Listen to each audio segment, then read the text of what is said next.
से आप लोगों को करके दिखाऊंगा। ठीक है, तो हम यहाँ पे एक और बॉक्स ले रहे हैं, टेक्स्ट बॉक्स ले रहे हैं। तो इसका साइज थोड़ा बढ़ा लेते हैं।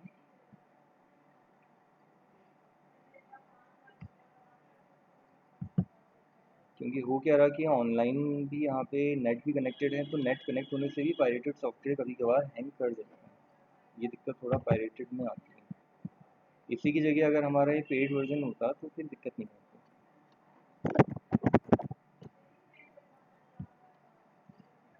ठीक है, इन दोनों को ही हम कॉपी कर लेते हैं। दोनों को सेलेक्ट किया मैंने कंट्रोल के साथ, कंट्रोल सी और कंट्रोल V, तो उसकी कॉपी बन जाएगी। ठीक है, कॉपी बनाने के बाद आप उसको नीचे मूव करके ला सकते हैं, या फिर इजीली हम माउस से इसको मूव कर लेते हैं तो जल्दी मिल जाएगा।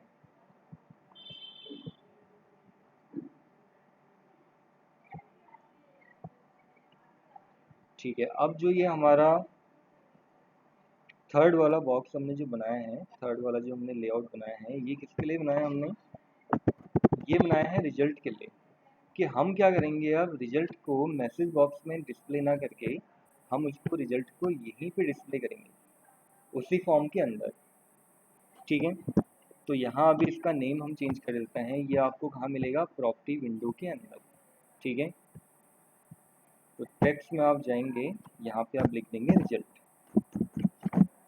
ठीक है, एंटर कर दीजिए, चेंज हो जाएगा इसमें यहाँ पे। अब यहाँ लिखने की तो हमें ज़रूरत नहीं है, अब हमें कहाँ चेंज करना होगा? कोडिंग में चेंज करना होगा। ठीक है, तो डबल क्लिक कर दीजिए आप। डबल क्लिक करने के बाद कोडिंग हमारी एज इट इज़ ऐसे ही रहेगी, थोड़ा चेंज आएगा इसमें।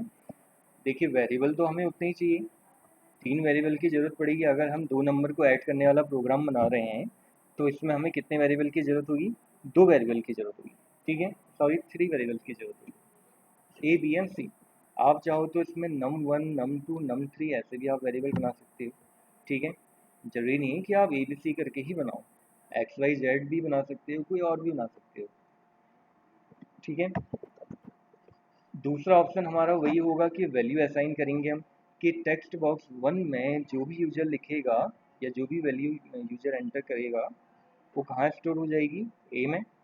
ऐसे ही टेक्स्ट बॉक्स 2 में जो भी वैल्यू यूजर एंटर करेगा वो कहाँ स्टोर हो जाएगी?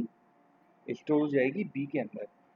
अब सी में हमारा क्या स्टोर हो रहा है? आउटपुट ए प्लस बी हमने लिखा है यहाँ पे। ठीक है, इसी की जगह अगर हम यहाँ पे ए माइनस बी लगा देते, वो मैं आपको आगे भी बताऊंगा। ऐसे प्रोग्राम भी हमारे सारे बन जाएंगे, इसमें कौन कौन से बन सकते हैं प्लस के अलावा। ठीक है, अब हमने ऐड कर दिया। अब हमने क्या करना है, यहाँ पे सिंपली मैसेज बॉक्स को ना दिखा के हम अपना जो आउटपुट है वो दिखाना चाह रहे हैं टेक्स्ट बॉक्स 3 में। सिंपली क्या लिखा जाएगा? टेक्स्ट बॉक्स 3 डॉट टेक्स्ट, यहाँ इसका उल्टा लिखा जाएगा, इक्वल्स टू सी। उल्टा क्यों लिखा जाएगा ये भी थोड़ा अगर आपको समझ में आ रहा हो, कि हम यहाँ पे क्या कर रहे हैं, ए और बी में वैल्यू डाल रहे हैं। ठीक है, कि टेक्स्ट बॉक्स 1 में टेक्स्ट बॉक्स 2 में जो भी वैल्यू आएगी हम ए और बी में स्टोर करवा रहे हैं। लेकिन जो टेक्स्ट बॉक्स 3 है हमारा, ये तो खाली है ना। ठीक है, इसमें कौन सी वैल्यू आनी चाहिए? जो हमारा आउटपुट है, जो हमारा रिजल्ट आएगा, उसकी वैल्यू यहाँ पे स्टोर होनी चाहिए। तो इसीलिए पहले हमने यहाँ पे क्या लिखा? टेक्स्ट बॉक्स 3 का नाम लिखा, कि उसमें सी में जो आउटपुट आएगा या सी में जो भी ऑपरेशन परफॉर्म होकर आउटपुट आएगा उसकी वैल्यू स्टोर करेंगे। भाई इतना ही चेंज हमें करना होता है। अगर हम दूसरा वाला प्रोग्राम बना रहे हैं, बस इतना ही यहाँ हमें चेंज करना होता है। तो फाइल में जाके सेव ऑल में हमने यहाँ पे क्लिक कर लेना होगा। ठीक है, सेव हो जाएगी फाइल हमारी। सेव करने के बाद हम यहाँ जो ये वाला बटन है इससे भी आप रन कर सकते हो, या F5 से भी रन कर सकते हो। तो अलग अलग शॉर्टकट कीज होती हैं। ठीक है, प्रोग्राम को थोड़ा सा रन करने में या बिल्ड करने में थोड़ा टाइम लेता है, क्योंकि प्रोग्राम को पहले ही बिल्ड करता है तब जाके रन करता है।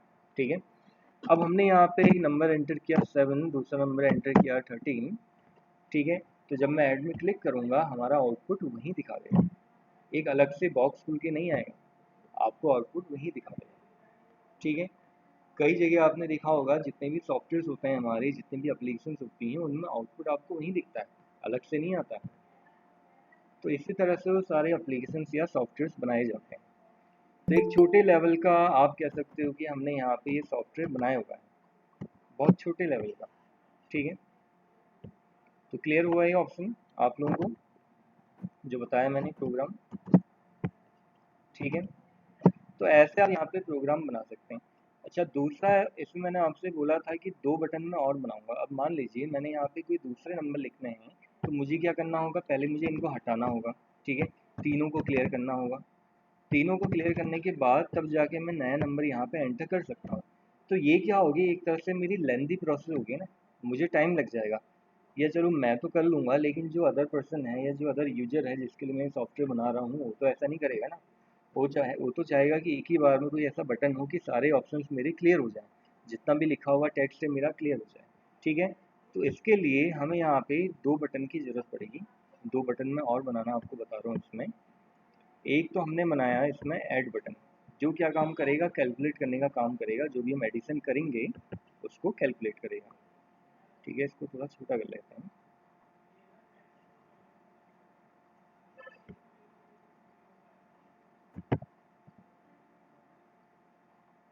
ठीक है, इसी की हम फिर कॉपी मंगा लेंगे। आप इसकी हाइट और विड्थ इसकी प्रॉपर्टी से भी कर सकते हो, ठीक है। कई बार होता है कि ऐसी प्रॉब्लम आ जाती है, यहाँ पे प्रॉपर काम नहीं कर पा रहा है जैसे, ठीक है। अभी तो ठीक है, कर लिया इसने काम। जैसे थोड़ी देर पहले जो दिक्कत आ रही थी इसमें, उसके लिए फिर आप वही कर सकते हैं, प्रॉपर्टी में जाके इसकी हाइट और विड्थ को बढ़ा सकते हैं, ठीक है। ये आपको यहीं मिल जाएगा ऑप्शन प्रॉपर्टी का। नीचे जब आप स्क्रॉल करेंगे तो आपको हाइट और विड्थ दोनों ही ऑप्शन मिल जाएंगे,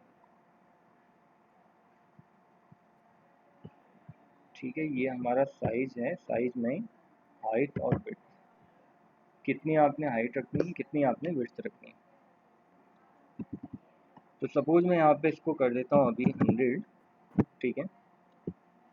देखते हैं कितना बड़ा बॉक्स बन गया हमारा, सही जितना हमें चाहिए था, ठीक है। इसी की हम कॉपी कर लेते हैं, क्योंकि 2 बटन हमने और बनाना है, तो कंट्रोल सी और कंट्रोल वी से आप इजीली इसको कॉपी कर सकते हो। इसके अंदर की जो कोडिंग है वो कभी कॉपी नहीं होती, ठीक है। जब भी आप किसी बटन को, किसी भी टूल को आप कॉपी करते हो, उसके अंदर की कोडिंग कॉपी नहीं कर पाता। वैसे बाय डिफ़ॉल्ट तो ये ऑप्शन होता है कि नहीं कर पाता है, अगर अंदर से सेटिंग चेंज है तो तभी वो कर पाएगा ऐसा, ठीक है। तो ये हमारा दूसरा बटन हो गया। अच्छा इस बटन को चेंज, मतलब इसका जो टेक्स्ट है लिखा हुआ चेंज करने के लिए वहीं जाना होगा आपको प्रॉपर्टी में, ठीक है। प्रॉपर्टी में कौन सी प्रॉपर्टी बताई थी आप लोगों को, टेक्स्ट प्रॉपर्टी, ठीक है। तो थोड़ा आप जब स्क्रॉल करेंगे यहाँ पे एक प्रॉपर्टी आपको दिख जाएगी टेक्स्ट, ये हो गया। ऐड की जगह इस बटन का नाम हम रख देते हैं रीसेट, रीसेट बटन बन जाएगा हमारे, ठीक है। बॉक्स की विड्थ हमें थोड़ा सा बढ़ानी होगी, क्योंकि छोटा हो जा रहा साइज बॉक्स का। तो नीचे मिलेगा हमें यहाँ पे, इसकी विड्थ हम रख देते हैं 120, ठीक है। अब एक और बॉक्स हम यहाँ पे ड्रॉ कर लेते हैं, पेस्ट कर लेते हैं, सिंपली ड्रॉ करने की ज़रूरत ही नहीं है, ऑलरेडी हमने कॉपी किया हुआ है, तो पेस्ट करना है, ठीक है। ये आ गया। एरो की का यूज़ करके आप इनको प्रॉपर एडजस्ट कर सकते हो, ठीक है, जहाँ भी एडजस्ट करना है। और दूसरा इनमें जो लिखा हुआ टेक्स्ट है ये भी हम यहाँ पे चेंज कर सकते हैं, ठीक है। तो कौन सी प्रॉपर्टी में जाना होगा, टेक्स्ट प्रॉपर्टी में जाना होगा। ऐड लिखा हुआ हटा के इसकी जगह हम लिख देंगे एग्जिट, ठीक है। एंटर किया मैंने और एग्जिट हो जाएगा। एग्जिट के लिए क्या कोडिंग होती है, सबसे पहले हम ये कोडिंग कर लेते हैं। तो हमें क्या करना होगा, बटन में डबल क्लिक करना होगा, ठीक है। डबल क्लिक करने के बाद आपके सामने बटन 3 वाला जो ऑप्शन है ये खुल जाएगा, बटन 3 का मॉड्यूल खुल जाएगा। कल आप देख रहे थे हम एक ही जगह कोडिंग कर रहे थे, आज हम अलग अलग मॉड्यूल्स में काम कर रहे हैं। तो ये प्रोसेस क्या है, हमारी मॉड्यूलरिटी है, अलग अलग मॉड्यूल बना रहा है खुद ही, हम नहीं बना रहे, ठीक है। तो इसके लिए सिंपली यहाँ पे क्या लिखा जाता है, एंड लिखा जाता है। ये तरीका है विजुअल बेसिक का, लेकिन हम काम कर रहे हैं VB.NET में, तो उसका एक अपना तरीका भी होता है जिसके लिए लिखा जाता है अनलोड me.unload या me.close, ये भी लिख सकते हैं,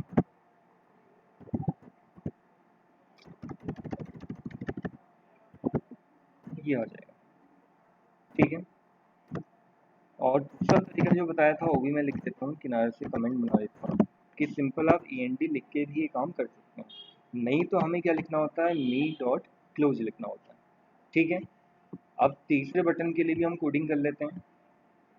तीसरा बटन क्या है हमारा, रीसेट बटन है। ठीक है, अब उसके लिए आपको पहले ये देखना होगा, ये ध्यान रखना होगा कि आपके बॉक्सेस कितने हैं यहाँ पे। कितने बॉक्सेस हैं हमारे यहाँ पे, 3। ठीक है, तो 3 बॉक्सेस के लिए हमें रीसेट की कोडिंग बनानी है। कैसे बनेगी वो भी देख लीजिए, बहुत टफ नहीं होता है, बहुत सिंपल होता है। ठीक है, धीरे धीरे आप लोगों को भी करते करते ये सिंपल लगने लगेगा और करने में इंटरेस्ट भी आएगा। तो टेक्स्ट बॉक्स 1, क्योंकि पहले वाले बॉक्स का नाम क्या है मेरा, text box 1 dot text equals to क्या हो जाए, ब्लैंक हो जाए। हम इसको खाली छोड़ देंगे, ब्लैंक। ब्लैंक का मतलब भी तो वही हुआ, एक तरह से रीसेट कर देना। ठीक है, सेम यही process text box 2 dot text equals to क्या आ जाएगा, ब्लैंक। लास्ट में आ जाएगा हमारा टेक्स्ट बॉक्स 3 डॉट टेक्स्ट की उसमें जो भी टेक्स्ट वैल्यू है वो क्या हो जाए, खाली हो जाए, ब्लैंक हो जाए। ठीक है, तो अब हमारी यहाँ पे तीनों बटन की कोडिंग हो गई है। ठीक है, अब हम चाहें तो इसको रन कर सकते हैं। पहले क्या करना होगा, फाइल में जाके सेव ऑल करना होगा, क्योंकि हमने आगे शॉर्टकट की अप्लाई करी थी तो उसने क्या किया, रिकॉर्डर को बंद कर दिया। तो इसीलिए मैं यहाँ से इसको कर रहा हूँ। ठीक है, रन किया हमने। रन करने के बाद आपके सामने ये कोडिंग खुल के आ जाएगी। मान लीजिए सबसे पहले हमने यहाँ पे कोई नंबर दिया ऐड करने के लिए। ठीक है, और ऐड में जब आप क्लिक करोगे ऐड करके आपको दिखा देगा। ठीक है, ऐड करने के बाद आप इसको रीसेट करना चाह रहे हैं, वापस रीसेट हो जाएगा। जैसे कैलकुलेटर में एक ऑप्शन होता है रीसेट का, AC वाला जो बटन होता है। ठीक है, वैसे ही ये काम कर रहा है, समझो आप। वो बटन भी वैसे ही काम करता है। ठीक है, हमने एक नंबर ऐड किया दोबारा से यहाँ। ठीक है, ऐड में क्लिक किया, ऐड हो जाएगा। रीसेट करना है, रीसेट हो जाएगा। बंद करना है, अब मैंने यहाँ पे एडिशन कर दिया है, बंद करना है मुझे, एग्जिट करना है, एग्जिट कर दूंगा मैं, तो प्रोग्राम मेरा वहीं से बंद हो जाएगा। तो ऐसे हम यहाँ पे डिफरेंट प्रोग्राम यहाँ पे बना सकते हैं, अलग अलग तरह के बटन भी बना सकते हैं। तो ये बटन तो हमारे ऐसे कॉमन बटन आप कह सकते हो जो हर जगह यूज होते हैं। रीसेट बटन हो गया और एग्जिट बटन हो गया। ठीक है, तो ये क्लियर हुआ फिर आप लोगों को, कहीं पे डाउट तो नहीं है, बताइए। क्योंकि आज के लिए तो फिर हम इतना ही करेंगे, और कौन कौन से प्रोग्राम इसमें पॉसिबल हैं, बन पाएंगे, वो भी आपको बता देता हूँ। हमने एक बनाया प्लस वाला प्रोग्राम, इसके अलावा बनेगा माइनस का। बस आपने यहाँ पे इसका साइन चेंज करना होगा। ठीक है, और एडिशन की जगह जैसे हमने यहाँ पे हेडिंग लिखी है एडिशन, उसकी जगह आपने यहाँ पे हेडिंग क्या लिख देनी होगी, सब्ट्रैक्शन। बस इतना ही चेंज करना है, बाकी काम वैसे करेगा। यहाँ पे ऐड की जगह क्या आ जाएगा, सब्ट्रैक्ट आ जाएगा, या कैलकुलेट भी आप लिख सकते हैं, जो भी आप लिखना चाहो वो आपकी चॉइस है। ठीक है, तीसरा मल्टीप्लिकेशन हो जाएगा। डिवाइड के लिए हमारा ये वाला सिंबल यूज होता है। डिवाइड यहाँ पे दो तरह के होते हैं, एक होता है हमारा इंटीजर डिवीजन, एक होता है हमारा फ्लोट डिवीजन। जब भी हम ये वाला डिवाइड करते हैं तो ये क्या करता है, ये होता है फ्लोट डिवीजन।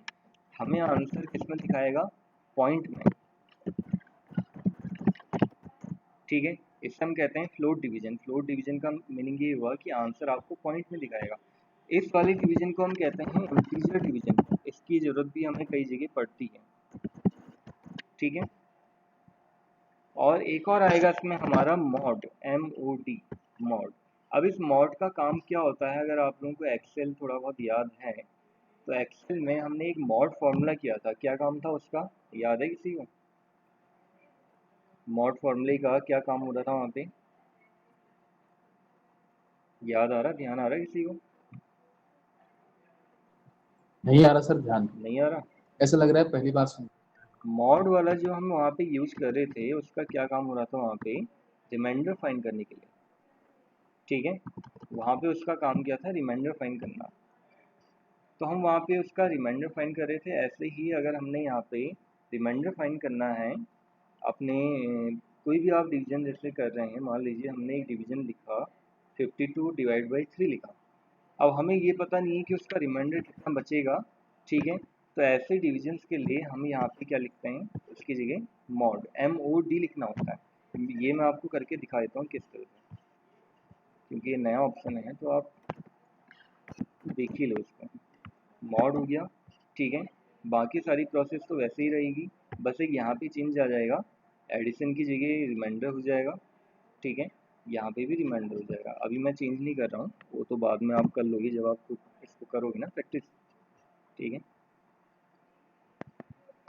कल तो वैसे आप लोगों का ऑफ ही रहेगा, कि कल सैटरडे का शेड्यूल हमारा वही रहता है, सैटरडे और संडे, ठीक है, वो तो ऑफ रहेगा, संडे तो वैसे भी ऑफ रहता ही था। अच्छा, दूसरा आप लोग में से फीस किस किस की रह गई थी, तो आप लोग सबमिट भी कर दीजिएगा फिर, किन किन की रहेगी फीस आप लोगों की। सर किस किस की आती है? अब ये तो मुझे भी आइडिया नहीं है, क्योंकि वो डायरेक्टली मैम के पास ही आती है, मैम के पास बच्चे सबमिट कर रहे हैं ना, मेरे ख्याल से रविंद्र ने कर दी है फीस सबमिट, रविंद्र की आ गई है, रविंद्र ने तो मुझे बताया था, तो तब मुझे पता है, और लोगों का मुझे पता नहीं है किसने करी किसने नहीं करी, क्योंकि मैम कह रही थी ना कि फीस सबमिट करने के लिए फिर मैम कॉल करेंगी फिर सभी को, तो थोड़ा सा ध्यान रखिएगा और लोगों को भी बता दीजिएगा,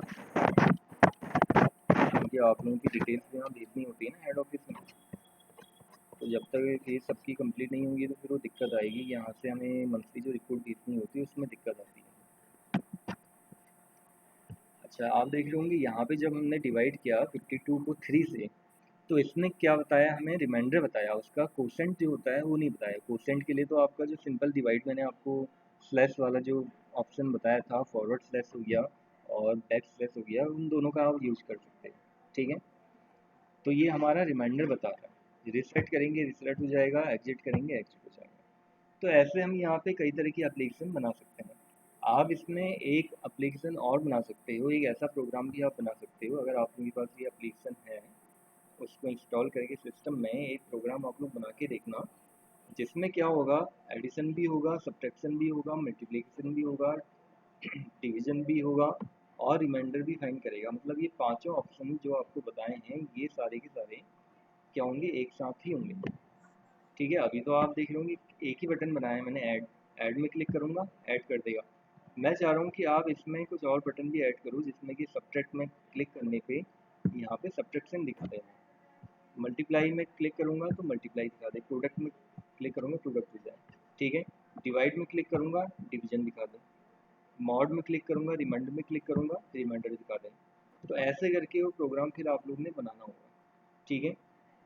और आप लोगों को अगर ये सॉफ्टवेयर रिक्वायर्ड होगा तो आप लोग अपनी पेन ड्राइव यहाँ पे दे जाना, एक दिन आप दे सकते हो और नेक्स्ट डे आप ले जाना फिर, क्योंकि यही ऑप्शन हो सकता है, सर इसमें बड़ा सॉफ्टवेयर है क्योंकि। फॉर्म है, हाँ, फॉर्म ऐड करना कैसे करते हैं? क्या ऐड करना है? जैसे फॉर्म 1 है ना, हाँ ये पेज, हाँ, दूसरा पेज ऐड करना है इसमें। दूसरा पेज तो ऐड नहीं होता है इसमें, ये फॉर्म ही ऐड होता है, लेकिन दूसरे फॉर्म की अभी हमें तो ज़रूरत है नहीं, बट फिर मैं बता देता हूँ आपको कहाँ से होता है। आप देखोगे ये जो हमें सॉल्यूशन एक्सप्लोरर दिखा रहा है, इसी में आप देखोगे जब ऊपर जो मेन एप्लीकेशन आपकी है उसमें राइट क्लिक करके एक ऑप्शन दिखाएगा आपको, ऐड और न्यू आइटम न्यू फॉर्म, जो भी आपने करना है विंडोज़ फॉर्म, ये ऑप्शन आपको ऊपर भी मिल जाता है, ये ऑप्शन आपको यहाँ भी मिल जाएगा, प्रोजेक्ट में जाके ऐड विंडोज़ फॉर्म, यहाँ से दूसरा फॉर्म आप ऐड कर सकते हो। आएंगी हमारी इस तरह की एप्लीकेशन आगे जाके आएंगी, क्योंकि अभी हम जो काम कर रहे हैं ये हमारा सिंगल डॉक्यूमेंट इंटरफेस है, आगे जाके हम मल्टीपल डॉक्यूमेंट इंटरफेस में भी काम करेंगे, कि हम क्या कर रहे हैं कि यहाँ पे सारी डिटेल फीड कर रहे हैं स्टूडेंट की, और स्टूडेंट की फ़ीस वगैरह जो भी है वो सब कैलकुलेट करके नेक्स्ट पेज में या नेक्स्ट फॉर्म में हमें शो करना है। तो कई तरह के प्रोग्राम बनेंगे इसमें, हमारे अनलिमिटेड प्रोग्राम होते हैं इसमें, प्रोग्राम की लिमिट ही नहीं होती, ठीक है। तो क्लियर हुआ, फिर आज के लिए तो हम इतना ही कर पाएंगे, टाइम भी वैसे हो ही गया है, टाइम होने से भी नहीं है, क्योंकि अब प्रोग्राम आगे अगर मैं बताऊंगा तो टाइम बहुत ज़्यादा हो जाएगा, तो पॉसिबल भी नहीं है, बहुत बड़े बड़े प्रोग्राम होते हैं इसमें, ठीक है। कौन कौन से प्रोग्राम पॉसिबल हैं ये मैंने फ़िलहाल आप लोगों को बता दिए हैं, कि इसके अलावा एडिशन के अलावा हम जैसे यहाँ पे सब्ट्रैक्शन बना सकते हैं, मल्टीप्लिकेशन हो गया, डिवीजन भी दो तरह के हमारे, फ्लोट डिवीजन हो गया और इंटीजर डिवीजन हो गया। फ्लोट डिवीजन का मतलब क्या हुआ कि पॉइंट डिवीजन जो करता है, मतलब पॉइंट में आपको आंसर दिखाता है, लेकिन उसके लिए वेरिएबल भी हमें यहाँ पे डबल लेना होगा, सॉरी डेटा टाइप, इंटीजर में काम नहीं करेगा वो। आप यहाँ पे इंटीजर दे दो और आप सोचो कि ये आपको पॉइंट में दिखा दे, ऐसा पॉसिबल नहीं है। इसके हिसाब से ही डेटा टाइप हमें यहाँ पे देना होता है। ठीक है, वो मैं कल आपको एक बार करके दिखा दूंगा फिर भी किस तरह से काम करेगा। ठीक है, तो इसको आप लोग ट्राई करके देखना फिर। जिनके पास सॉफ्टवेयर है, अब जिनके पास नहीं है तो फिर मैं देखूंगा कोई ऐसा एक ऑप्शन मिल जाए ना फ़ोन के लिए कोई अच्छा परफेक्ट कोई ऐप मिल जाए और जिसमें आप ये काम कर पाओ। और दूसरा सिस्टम के लिए कोई छोटी एप्लीकेशन, कोई लाइट एप्लीकेशन अगर मिल जाती है तो मैं आप लोगों को फिर वो सेंड कर दूँगा। ठीक है, तो क्लियर हुआ ये आप लोगों को। और दूसरा जो वीडियोज़ वगैरह हैं, इससे रिलेटेड वीडियोज़ हैं, वही मैं अभी देख रहा था, सर्च कर रहा था यहाँ पे।